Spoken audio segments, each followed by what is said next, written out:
Здравствуйте, вы смотрите «Якутия Лайв», с вами Ирина Ефимова. Открытость власти, все чиновники всегда готовы идти на диалог, слышать и, что самое главное, понимать людей. Все поручения исполняются быстро, качественно и в срок. Все подразделения работают как часы, а из словаря исчезло такое слово, как бюрократия. Люди становятся счастливее, уровень жизни стремительно растет. Думаете, это утопия? А мы ответим, что нет. Ведь сегодня у нас в гостях руководитель департамента процессного и проектного управления Якутии Наталья Членова. Добрый вечер, Наталья. Добрый вечер, Ирина. Ну, шутки шутками, а ведь на вас возложена большая ответственность, большая миссия сдвинуть с места бюрократическую машину. Она ведь стояла на месте столетиями, у сотрудников в подсознании сложилось четкое отношение к рабочим обязанностям. Есть 30 дней для ответа на письмо, ну вот пусть будет 30 дней, столько и пройдет, прежде чем человек получит на него ответ. Ваша задача, насколько я понимаю, поменять систему изнутри. Вот что вы предпринимаете для того, чтобы поменять жизнь современного чиновника? Спасибо за вопрос. Начну с того, что такое государственный сектор, по моему мнению.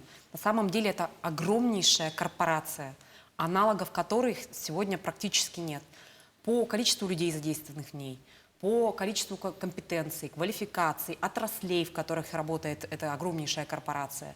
Более того, у этой корпорации серьезнейшая, сильнейшая корпоративная культура. И, может быть, кто-то бы сказал, что это же отлично, это же стабильность, но мир-то совершенно другой. Он очень серьезно изменился достаточно в короткое время, и он не будет прежним. А нас, чиновников, это не ругательство, государственных гражданских служащих, людей, которые работают в бюджетном секторе, десятилетиями, столетиями, как вы заметили, учили чему? Что мы должны придерживаться линейной функциональной структуре, что мы должны действовать по должностной инструкции, в которой все наши функции прописаны.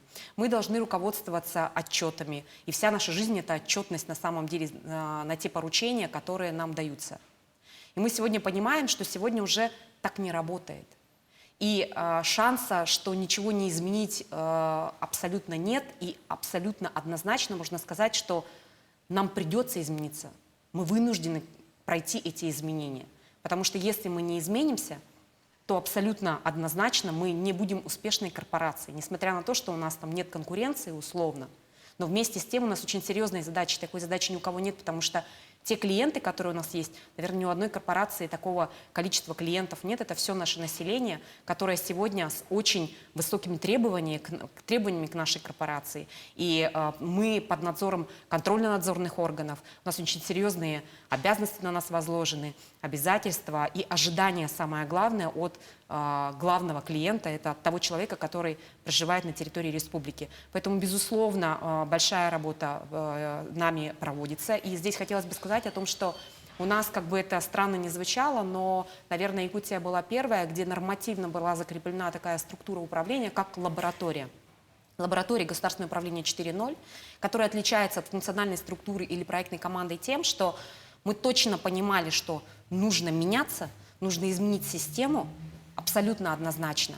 Но мы не знали на 100% как, через сколько мы к этому придем и что нужно сделать. Поэтому действуем до сих пор маленькими итерациями. И эта лаборатория занимается 4 основными блоками, я просто скажу. Это стратегия, это постановка целей, задач, определение приоритетов стратегических. Это люди и их развитие, внедрение HR-цикла, это данные, управление на основе данных и принятие решений, это процессы, проекты и сервисы или услуги. Вот в этих 4 направлениях, которые неразрывно между собой связаны, а опоясывает их цифровизация, которая неизбежна, и корпоративная культура, которую нам абсолютно точно нужно изменить. Ну вот вы сказали, клиентоориентированность, да? Но как же вот правило, что клиент всегда прав? И представить человека, ориентированного на клиента, и представить чиновника, к которому пришел человек со своей какой-то просьбой, это же две большие разницы, как говорят в Одессе. Ну, сказать, что это 2 большие разницы, так не сказать. И здесь о чем нужно говорить? О том, что в любом случае мы работаем для клиента.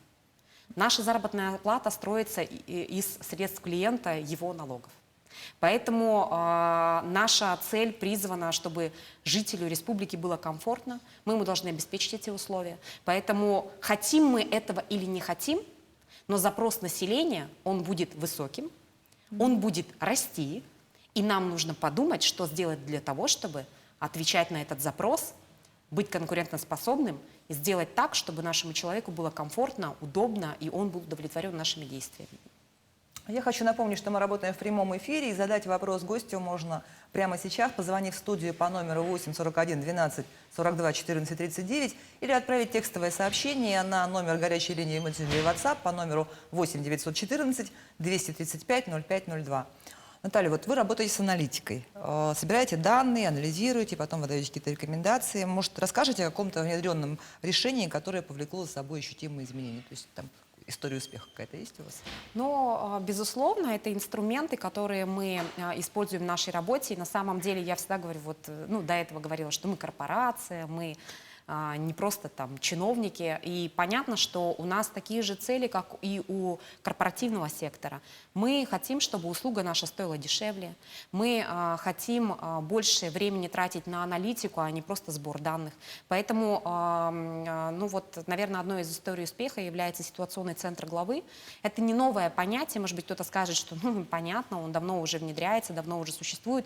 Но максимально, практически на 100% перейти на дэшборды, перейти на сбор информации автоматизированным образом, а не Вот руками. дэшборды по-русски, что это? Дэшборды — это картинки, которые достаточно интуитивно, быстро, понятно показывают любому лицу, будь то гражданин, будь то государственный гражданский служащий высокого уровня, низкого уровня, любого уровня по своей должности, мы понимаем, что это за данные, как они сейчас меняются и что нужно срочно сделать для того, чтобы исправить, скорректировать ситуацию или принять иное решение. Это какая-то информация, которая самое главное, верифицированная и точная. Потому что всегда, когда мы говорим о сборе данных вручную, ну, для меня это всегда неправда. Потому что все равно есть человеческие факторы, есть технические ошибки, есть несостыковки. Человек, в принципе, обрабатывает информацию менее быстро, нежели чем машина. Поэтому максимально нужно переложить все на плечи, скажем так, машины. Ну, я имею в виду обработку первичной информации. А уже глубокий анализ — это, безусловно, человек. И хотелось бы, чтобы этим занимались как раз-таки те лица, которые работают в государственном секторе. И вот первый из опытов — это, например, национальные проекты, проектная деятельность, которая у нас сегодня ведется автоматизированным образом, и максимально мы делаем так, чтобы всех людей, которые задействованы в реализации проекта, высвободить от каких-то вводов ручных и максимально перейти на автоматизацию и аналитику хотя бы первичную в цифровом плане. То есть они руками ничего не делают, только сидят и думают? Безусловно, сказать, что не делают, я не могу. Это огромнейший труд, большая работа, и работа не одного года, не двух и не трех. Более того, там еще подмешана корпоративная культура, потому что все равно информацию нужно держать актуальной, все равно кто-то должен за ней наблюдать. И здесь вот, значит, выстроить такую системную работу и создать очень интуитивный, качественный и удобный инструмент для человека — это та еще задача на самом деле. Давайте подробнее поговорим о процессном управлении. Вот расскажите о том, как появился департамент. Это ведь было не так давно, я так понимаю. Какие амбициозные задачи вам поставили, потому что это же новое направление вообще в работе администрации главы правительства. Да, история была такова. На самом деле сказать, что не так давно, уже, наверное, давно, потому что 16-17 год, сначала это были два департамента в составе администрации главы правительства: департамент проектного управления, департамент процессного управления. В какой-то момент их объединили, но сказать, что мы достигли того уровня зрелости и у нас появились ресурсы для того, чтобы действительно качественно, системно и осознанно этим заниматься, ну, не могу сказать, что это 16-17 год. Это произошло уже в 2019 году, когда мы начали работать на пилотах. Первым пилотом по процессам стало Министерство имущественных и земельных отношений, достаточно серьезное министерство. Далее, в 2020 году у нас уже было 6 министерств, и в этом году мы заканчиваем все исполнительные органы государственной власти, все министерства, которые осуществляют деятельность на территории республики, 28. И мы в этом году завершим эту работу. И там что происходит, да, в рамках процессного управления и вообще модернизации, трансформации процессов? Мы заходим в министерство, полностью анализируем все процессы, которые происходят в министерстве, помогаем большой командой сделать так, чтобы эти процессы оптимизировать, высвободить ресурсы у людей для того, чтобы они занимались такими более системными, аналитическими вещами. перестроить их на то, на что у них до этого не хватало времени. Вот так зародились процессы. И на самом деле сегодня у нас есть своя методология в регионе. Мы идем достаточно опережающими темпами. Возможно, население может сказать о том, что ну вот где нам бы хотелось почувствовать это здесь и сейчас. Безусловно, не бывает вот так, не бывает быстро. Но сегодня мы уже можем понимать, что сейчас происходит, для того, чтобы ставить себе цели, задачи и понимать, к чему мы стремимся, и самое главное, как мы потом будем это оценивать и насколько мы продвинемся от отправной точки, от анализа того, что происходило на сегодняшний день, на этот момент. Ну вот вы сравнили с самого начала с корпорацией, да, государственное управление с корпорацией. Процессное управление тоже к нам пришло из бизнеса, вот тайм-менеджмент, координация управленческих процессов, нацеленность на результат. Но вот насколько вообще корректно это сравнение администрации и бизнеса в подходе управления? Потому что цель бизнеса четкая, да, там все понятно, надо заработать деньги. Вот. А у государственной структуры цель другая, деньги грамотно потратить. Безусловно, есть доля правды. Вместе с тем сказать, что мы абсолютно разные, я не могу. Я вот повторюсь, у нас очень много целей идентичных. Как сделать так, чтобы услуга стоила меньше? Как сделать так, чтобы клиент, который к нам приходит, он был доволен, удовлетворен, и ему нравился тот сервис, который ему оказывают? Как сделать так, чтобы наиболее эффективно выстраивались процессы в структуре управления, как сделать так, чтобы с меньшими ресурсами достигать больших результатов. Вот на самом деле это все про проекты, про процессы, которые являются инструментами для того, чтобы изменить отношения, изменить мышление, изменить процедуру, изменить пути достижения тех или иных целей и задач, а самое главное – выстраивать правильно приоритеты. То, с чем ты работаешь, и как сделать так, чтобы ты был более эффективен, а население быстрее почувствовало изменения на себе. А вот, кстати, как вы меряете удовлетворенность клиента? То есть если в бизнесе все понятно, да, он пришел, заплатил деньги за услугу, которая ему нравится, или товар, который ему нравится, вот, то тут вот вы сказали, да, это наш работодатель, но мы же не выбираем, кому платить налоги, платить ли налоги или не платить налоги, да? Вот как вы меряете обратную связь? Ну, безусловно, есть и отчеты, которые проводятся для того, чтобы понять уровень удовлетворенности населения и уровень доверия к главе республики и к руководству страны в целом.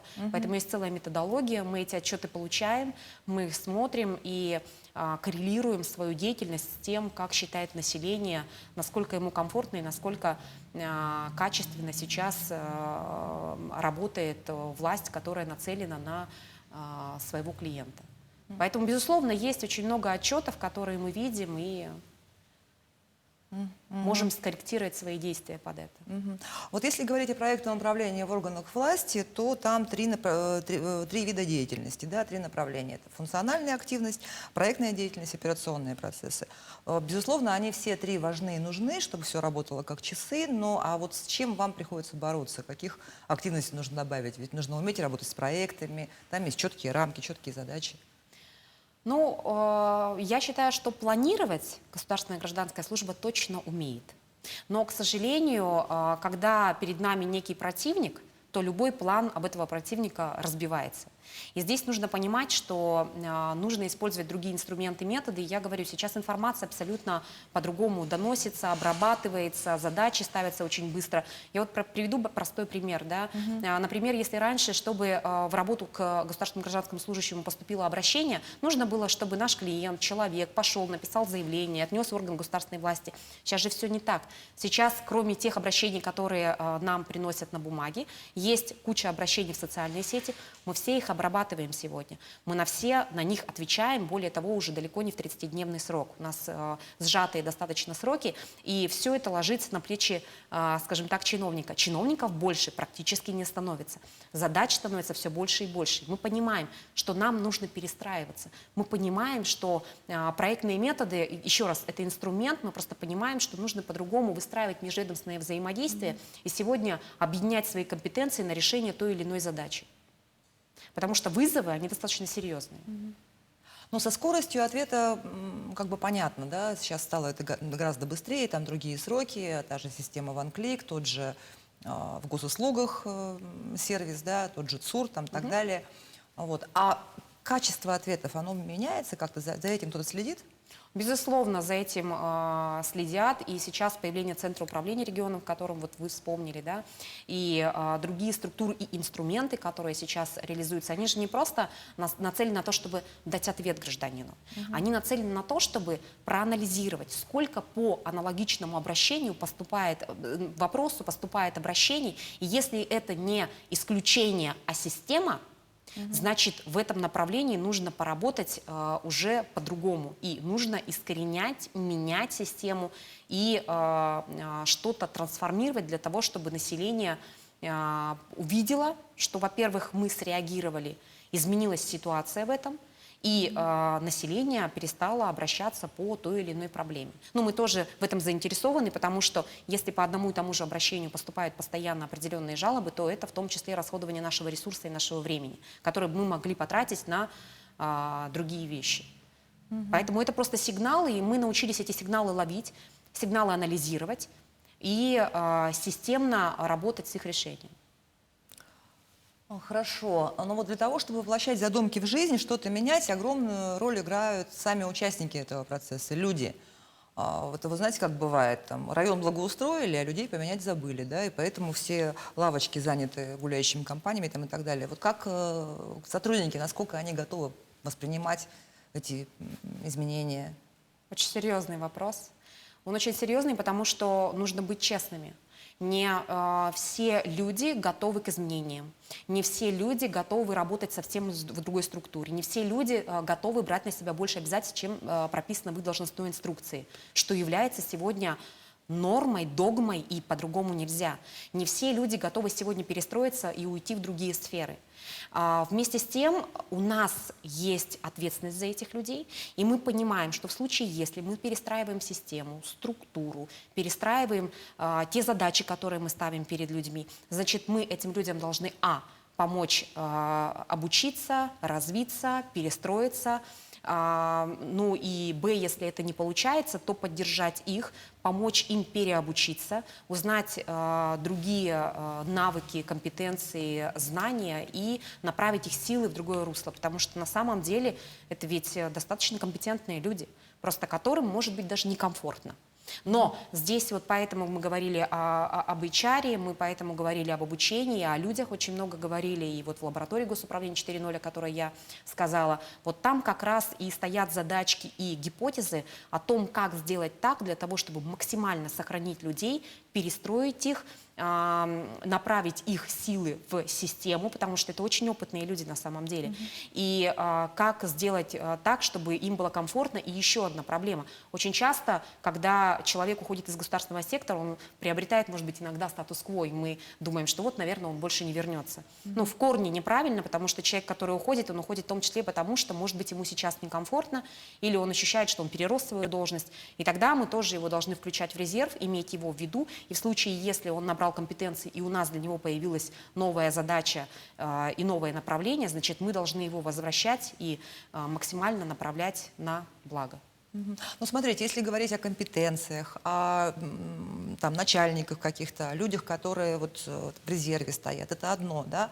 Но вот как вы сами сказали, что это тоже корпорация большая, и проблема любой большой корпорации – это связь между мозгом, да, и конечностями, до которых когда дойдет еще сигнал. И вот вы там в мозгах уже все поменяли, как будто бы. А там внизу сидит та же тетка в окошке и говорит: у меня обед.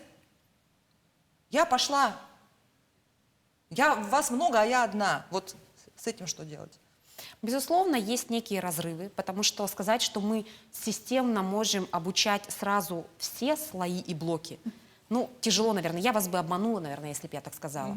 Поэтому понятно, что когда ты обучаешь и развиваешь топ-менеджмент, да, руководителей, ты как минимум не должен забывать о среднем составе, среднем звене и, безусловно, том звене, которое является как раз-таки самым важным. Потому что, потому что исполнитель – это именно он. И вот эта задача трансляции, но слава богу, что поэтому есть инструменты, которые, то есть одно поле, в котором работают все вне зависимости от должности, вне зависимости от задач, и видят, что у кого сегодня, кто чем занимается, кто за что несет ответственность, кто за что взял ответственность, у кого какое направление. Но здесь то, что нужно просто констатировать факт, что мы это прекрасно понимаем. Тот факт, что нельзя растить этот разрыв, и нужно максимально на все уровни заходить и везде транслировать эти изменения, транслировать эту культуру. Ну вот, кстати, как раз следующий вопрос о мотивации, да, это одна из задач вашего департамента, судя по описанию на сайте администрации. Вот как мотивировать сотрудников, какой вариант больше подходит для нашего региона? Да, страшный вопрос, потому что на самом деле ведь в государственный сектор, кто бы как ни думал, приходит точно не зарабатывать деньги. Это точно не та структура, вот, в которую можно прийти и сказать, что я буду здесь зарабатывать много денег. Поэтому мотивация, она бывает, конечно, материальной, нематериальной. Есть порядки, которые это предусматривают. Достаточно жесткая система, потому что нет возможности получать и мотивироваться материально, например, каждый месяц, каждый квартал, ничего подобного.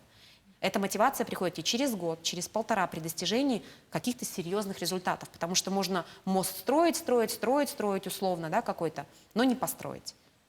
Поэтому, ну вот у нас был мост на Теплом озере, я просто очень хорошо помню, да, этот случай, когда вроде бы мы шли во всех в темпах, вроде бы люди выходили на работу, вроде бы сдавали формы отчетности, но в какой-то момент вот не случилось, да. Были у нас некие риски, были какие-то вещи, поэтому, ну вот, если бы люди получали поощрение ежемесячно, а потом бы не достигли результата, ну, наверное, ничего бы хорошего в этом не было. Поэтому, безусловно, если есть мотивация, то она заточена на очень такие серьезные результаты. Пусть они будут не окончательные, но хотя бы крупные контрольные точки, на которых мы сконцентрированы. Но и есть нематериальная мотивация. Это обучение, это развитие команды, это какие-то активности для команд, для того, чтобы, ну, цель, опять-таки, это командообразование в любом случае, это эффективность этой команды, это ее развитие. Поэтому и те методы работают. Есть еще, конечно, как говорят, метод кнута и пряника. Да. Есть, конечно, и кнут, и это тоже нормально, потому что если человек берет на себя ответственность за ту или иную задачу, пусть она выходит за пределы функционала. Но раз уж ты за нее ответственность взял, то значит нужно понимать о том, что ты ее должен довести до конца. Поэтому в случае, если команда ошибается, хотя есть право на ошибку, нет такого, что если ты ошибся, ты с нами дальше не идешь. Наоборот, самые лучшие команды — это те команды, которые прошли весь путь. И которые, несмотря на то, что у них происходили ошибки, имели силы и возможности пройти дальше и достичь результата. Ну вот заговорили о команде, а команду нужно ведь не только подгонять, заставлять работать, но и обучать тоже, да, и есть направления, которые требуют выхода за привычные рамки. Вот как себя чувствуют сотрудники, у которых написано там креативность, и вот он должен творить? Ведь за дедлайнами творческий полет теряется. Ну, во-первых, мы внедрили модель компетенций в разных сферах. Это и проектная деятельность, и процессная деятельность, и просто функциональная, да, деятельность, и стратегическая, в зависимости от того, какой человек, который с нами имеет дело. И здесь четко понимать, что мы определили для себя критические точки, что важно для того, чтобы человек чувствовал себя комфортно и был наиболее, извините, эффективным на том месте, которое он занимает. И по итогам анализа тех способностей, которые у человека есть, они как врожденные, потому что мы все разные приходим в этот мир, как приобретенные, потому что тот или иной человек имеет определенный апгрейд, да, по итогам того опыта, который он имеет. И вот здесь, если раньше индивидуальные планы развития и обучения делал государственный гражданский служащий для себя сам, то по итогам внедрения модели компетенций сейчас он получает на себя, скажем так, информацию, где он видит, что у него хорошо получается, что не очень, что западает, что нет, и где ему рекомендовано повысить свою компетенцию.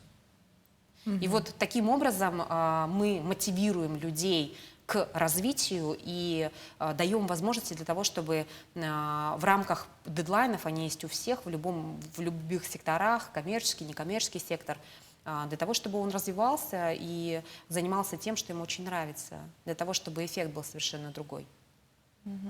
А вы можете сформулировать 5, например, основных правил для успешного внедрения процессингового управления? Ну, вдруг нас сейчас кто-то смотрит, кто хочет изменения в своей компании, в своем офисе, но не знает как. Ну вот первое — это понимать миссию, вообще для чего. цель. Я всегда говорю, вот можно сделать все, что угодно, но все должны понимать, для чего мы это делаем, и кому это нужно, какой эффект и ценность это принесет. Поэтому нужно понимать, для чего это делается первому лицу, топам и вообще всей команде. Второе, на самом деле процессное управление – это очень серьезные вещи, это нужно взять, описать все процессы, признать, что что-то не так, возможно, изменить то, что, скорее всего, не так. После этого всего, после изменений на бумажках, на картинках, нужно принять решение, нужно иметь волю для того, чтобы изменить действующую структуру под под те измененные процессы, которые произошли. И последнее, хорошо, структура поменялась. Но нужно правильно найти людей под те задачи, которые появились, и под те процессы, которые выявились.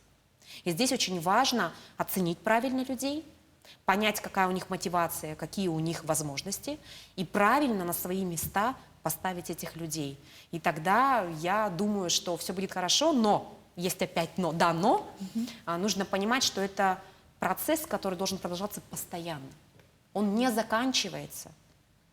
Это постоянное динамическое улучшение своей работы, понимание этого, выделение на это времени и ресурсов иных. Ну, наверное, человеку сложно понять, что вот он сидел 20 лет и занимался одним и тем же, и вроде получал зарплату, и ему маячит государственная пенсия, да, и вдруг ему приходит к нему вот такая вот прекрасная Наталья Владимировна и говорит: надо развиваться, надо учиться, надо менять. Вот как люди это воспринимают вообще? Вот. По-разному.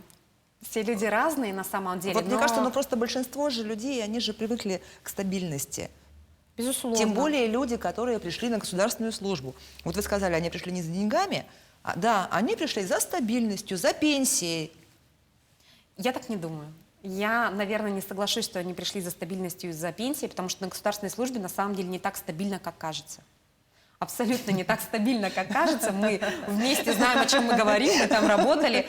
Мы понимаем, сколько сегодня этот человек работает. Когда ты работаешь с 8 утра до 11 вечера ежедневно, приходишь домой, там дальше продолжается твоя работа. Даже сейчас мы сидим за пределами рабочего времени, но это точно не про стабильность. И здесь я хочу сказать одно. На самом деле в государственном секторе сегодня очень много и молодых, и немолодых людей, которые сидят там с горящими глазами, которые хотят что-то изменить. Критическая масса этих людей растет. И что очень важно, очень много людей, которые значительно старше меня, но у которых я учусь инновационности, креативности, которые очень продвинуты на самом деле. Мы их знаем, я не буду, безусловно, переходить на личности, но таких людей на самом деле много, это радует, и они являются в том числе моими, скажем так, звездочками, к которым я хочу стремиться. И, возможно, когда вы говорите про стабильность, мне ведь тоже, я же ведь тоже не в стабильной ситуации. Я все время в условиях конкуренции. Мир меняется, конкуренция нарастает, в том числе в государственном секторе. И я должна, это вот Алиса в «Стране чудес». Нужно бежать со всех ног, чтобы стоять на месте. А если ты хочешь где-то оказаться, значит, тебе в 2 раза быстрее нужно бежать. И это на самом деле большинство людей в государственном секторе давно приняло, осознало. Это достаточно для них понятно и очевидно. Поэтому, собственно говоря, другого шанса нет. Ты либо меняешься и идешь дальше, либо, к сожалению, в какой-то момент ты будешь вынужден открепиться от этой команды просто не потому, что тебя выкинут за борт, просто тебе станет в какой-то момент некомфортно. Поэтому... Давайте немножко сменим тему. Сейчас очень многие интересуются саморазвитием, личностным ростом, куча курсов в интернете, да, потому что можно по скайпу отучиться и стать психологом, управленцем, там, кем угодно. Вот есть ли среди таких курсов действительно достойные внимания какие-то вещи, или это чаще просто желание заработать и вот манипуляция людьми, как бы их желаниями? То есть вот я научу вас зарабатывать деньги, я научу вас достигать желаний. Нет, ну условно есть спрос, есть предложение. Если так много, ну есть такое еще выражение, которое я не очень люблю, но инфо-цыгане, да? Это когда очень много действительно информации в пространстве интернета, ну интернет нами завладел, поэтому все изменилось на самом деле. Но здесь я что хочу сказать, в любом случае нужно постоянно обучаться и развиваться.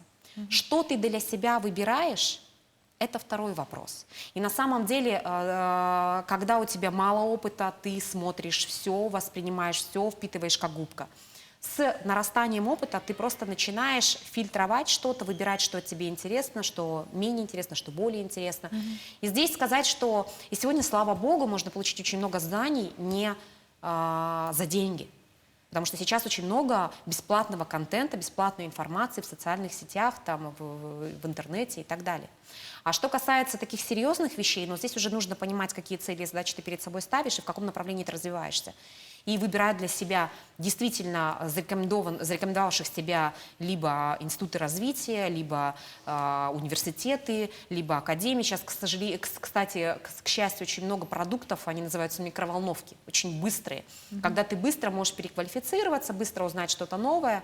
Да, безусловно, за деньги, не за деньги, но это происходит очень быстро, потому что я говорю, что, к сожалению, вызов такой сегодня, и мир такой, что ты должен быстро делать. И я думаю, что уже мы не 5 лет обучаемся, да, уже есть 4 года там. И на самом деле я думаю, что сейчас будет срок сокращаться, вопрос только будет качество. Поэтому, но то, что нужно обучаться постоянно, факт. И мы все разные, и кому-то просто коуч может дать больше, чем психолог, возможно. И это нормально. А есть ли какой-то универсальный совет для тех, кто хочет развиваться вот именно вот в этом направлении, в плане работы, организации процессов? Вот куда пойти учиться, если я хочу получить дополнительные знания? Сейчас Если очень я много хочу вот процессное управление на внедрить, самом например, деле, здесь. да, курсов. Более того, у нас есть Высшая школа инновационного менеджмента при главе республики. Это наш корпоративный университет, такой как, ну, например, РАНХИКС, да, в котором все обучаются государственные гражданские служащие. И там сейчас серьезная достаточно база по проектам, по процессам наработана, читают практики. Это не так дорого, это рядом, не нужно выезжать куда-то, поэтому можно эти навыки и знания получить у нас, не выезжая за пределы республики. Вместе с тем можно это получить, в том числе онлайн. Сегодня очень много курсов, я не могу рекомендовать какие-то, я сама часто прохожу эти обучения, часто смотрю, но просто нужно забить, и есть гуру.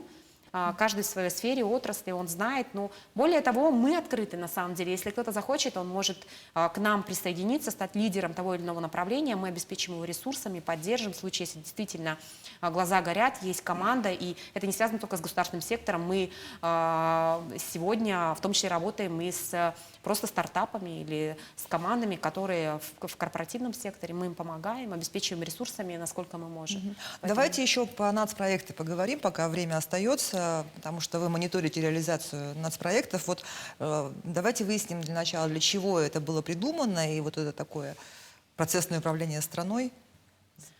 Да, вы знаете, национальные проекты — это отдельная история, потому что сказать о том, что национальные проекты — это стандартное проектное управление, это не совсем так. И они, безусловно, не бездумно были спущены, и не бездумно 2 с лишним года назад вышла нормативно-правовая база на уровне федерального центра о том, что они будут реализовываться по методу проектного управления. И на самом деле такая серьезная вещь, которая действительно призвана в том числе перезагрузить наши подходы к управлению, потому что я вот могу привести один пример. Например, национальный проект «Демография». Достаточно социальный проект, но в этом демографии сосредоточено 5 региональных проектов, которые затрагивают рождение ребенка, которые затрагивают охрану общественного здоровья, физическую культуру, жизнь старшего поколения и так далее. И это говорит о чем? Что здесь с федерального уровня спущен один национальный проект, который соответствует полностью жизненному циклу человека от момента рождения до своей достойной старости.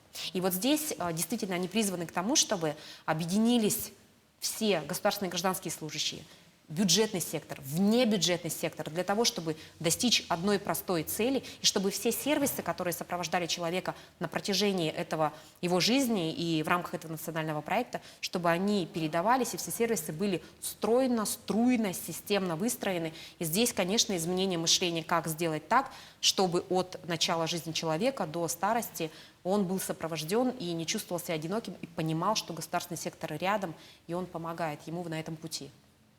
Ну, то есть это большое проектное управление Однозначно.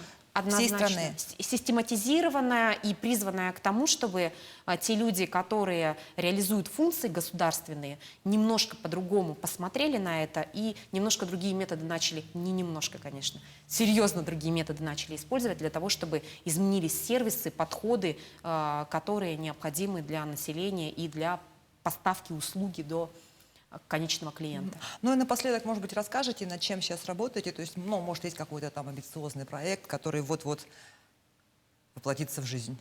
Ну, во-первых, немножко можно похвастаться, просто мы уже имеем на это право, потому что мы в этом году являемся лучшим проектным офисом страны. Мы заняли первое место по внедрению проектного управления, по системе проектного управления. Причем мы боролись и с корпоративным сектором, и с Ростелекомом, там, и с другими компаниями. Да, и я этим горжусь своей командой на самом деле.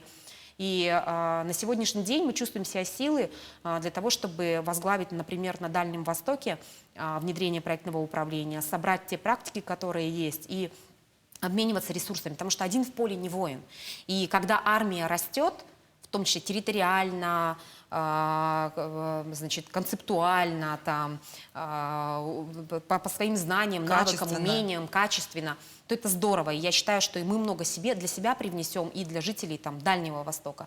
Поэтому вот есть такая позиция, это стать центром компетенций, возглавить его и объединить ресурсы Дальнего Востока для того, чтобы еще лучше стала жизнь на нашей территории в том числе. Ну, еще один проект – это указ главы по охране общественного здоровья и здравоохранению, который не так давно вышел, очень был хорошо воспринят населением. Так получилось, что я возглавила этот проектный офис, хотя я не имею отношение к системе здравоохранения, но все заключается в том, что 80% этого указа – это охрана общественного здоровья, ответственное отношение к себе и разгрузка системы здравоохранения и понимание, что мы ответственны за себя, и что-то нужно сделать для того, чтобы максимально сохранить свое здоровье, здоровье своей семьи и быть больше и дольше здоровым, успешным, конкурентоспособным. И вот сейчас это очень нетривиальная задача, с которой мы работаем. Я думаю, у вас все получится. Желаю вам успеха. Спасибо большое за интересную беседу. На этом выпуск программы «Якутия Лайф» подошел к концу. Меня зовут Ирина Ефимова. Смотрите нас по будням в 19:15. Расскажем, чем живет Якутия.